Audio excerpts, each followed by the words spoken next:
السلام علیکم ورحمۃ اللہ وبرکاتہ۔ وعلیکم السلام ورحمۃ اللہ وبرکاتہ۔ بھائی احسن جامعہ ترمذی کی روایت ہے، الحسن والحسین سیدہ شباب اہل الجنہ، کہ حسن و حسین رضی اللہ عنہما اہل جنت نوجوانوں کے سردار ہوں گے۔ ایک اور روایت جامعہ ترمذی کی 3665 میں ہے، حضرت علی رضی اللہ تعالی عنہ کہتے ہیں کہ میں آپ صلی اللہ علیہ وسلم کے پاس تھا تو اچانک حضرت ابوبکر و عمر آئے تو آپ صلی اللہ علیہ وسلم نے فرمایا، یہ دونوں جنت کے ادیر عمر کے لوگوں کے سردار ہیں، خواہ وہ لوگ اگلے ہوں یا پچھلے، سوائے انبیاء اور مرسلین کے۔ اب پہلی روایت پر ایک سوال پیدا ہوتا ہے کہ جنت میں تو سبھی جوان ہوں گے، اور اس روایت میں ہے کہ حضرت شیخین رضی اللہ عنہما زیادہ عمر والوں کے سردار ہوں گے، تو یہ کیسے ممکن ہے؟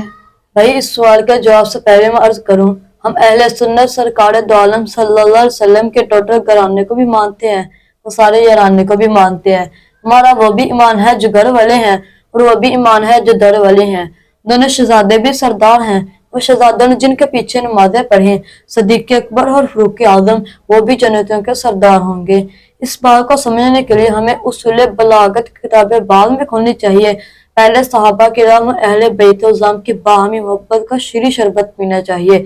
اب آتے ہیں جواب کی طرف۔ قرآن مجید میں سورۃ النساء کی دوسری آیت کا ابتدائی حصہ ہے،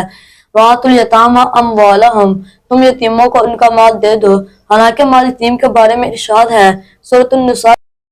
میں، فَإِنْ آنَسْتُم مِّنْهُمْ رُشْدًا فَادْفَعُوا إِلَيْهِمْ أَمْوَالَهُمْ، جب حکم حالت یتیمی میں مال ان کو سپرد نہیں کرنا چاہیے، بلکہ مال کے بارے میں ان میں کسی قدر تمیز پیدا ہو جائے کہ تب ان کا مال ان کو سپرد کر دو۔ تو سورۃ النساء کی دوسری آیت جس میں یتیموں کو مال دینے کا حکم ہے، اس میں مجاز ماکانہ ہے کہ اصول بلاغت کتاب میں اصطلاح موجود ہے، جیسا کہ دروس البلاغہ میں مجاز مرسل کے بحث میں اعتبار ماکانہ سے اس کو بیان کیا گیا ہے۔ اس کا مطلب ہوتا ہے کہ سابقہ حالت کا اعتبار کر کے کسی کو مخاطب کیا جائے۔ اب حکم یہ ہے کہ جب بچے حالت یتیمی سے نکل جائیں تب ان کا مال ان کو سپرد کر دو، لیکن مجاز ماکانہ سے ان کو سابقہ حالت کا اعتبار کرتے ہوئے یتیم کہا گیا ہے،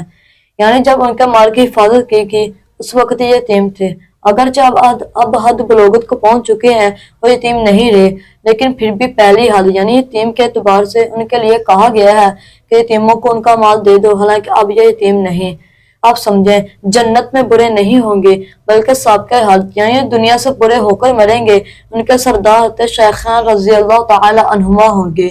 اور اس روایت کے آخر میں اس سوال کا بھی جواب ہے کہ سارے انبیاء کرام خون کی حد میں دنیا سے پردہ فرمایا سوائے حضرت عیسیٰ علیہ السلام کے، کیونکہ وہ ابھی زندہ ہیں، لہذا حضرت ابوبکر و عمر رضی اللہ تعالی عنہما والی روایت میں آپ صلی اللہ علیہ وسلم نے فرمایا کہ یہ دونوں ادیر عمر جنتیوں کے سردار ہوں گے سوائے انبیاء اور مرسلین کے۔ اور حضرت حسن و حسین رضی اللہ تعالی عنہما والی روایت میں انبیاء اور رسول کا استثناء نافرمانی کی وجہ یہ ہے کہ اس روایت میں شباب کا لفظ ہے کہ شہزادے اہل جنت کے نوجوانوں کے سردار ہوں گے، اور کسی بھی نبی پاک نے شباب یعنی جوانی کی عمر میں پردہ نہیں فرمایا بلکہ حالت خون میں پردہ فرمایا۔ لہذا حضرت ابوبکر و عمر رضی اللہ تعالی عنہ کی روایت میں ایک سوال پیدا ہوتا تھا، وہاں آپ نے استثناء کر کے بتا دیا کہ میری امت میں کوئی بھی انبیاء کا سردار نہیں ہوگا۔